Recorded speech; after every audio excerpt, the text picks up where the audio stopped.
ওটা দেখ কিভাবে তাকিয়ে আছে আমাদের দিকে। ছেলে মানুষ তাকে তো থাকবেই, ওদের কাজ তো এটা। কেন ওরা কি লাইফ লাইফ থাকে?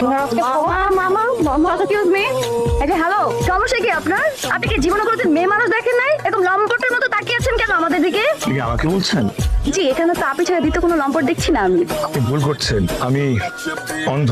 সরি, আসলে বুঝি নাই তো, এক্সট্রিমলি সরি। আসলে ইটস ওকে, প্রতিদিন এটা আমার সাথে ঘটে।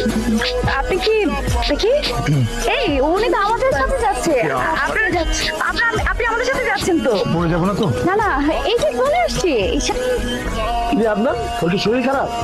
না না না, উনি হচ্ছে অন্ধ, চোখে দেখে না তো, এই জন্য নিয়ে যাচ্ছে একটু বাস পর্যন্ত। আমাদের সাথে উনি যাবে। চোখে সবই দেখে, আরে ও বানাইছে আমাদের বন্ধু আত্মার। ওরা তো দেরি করলি কেন? একা বড় ছিলাম, তাই ট্রিপটা নিজেই শুরু করে দিলাম।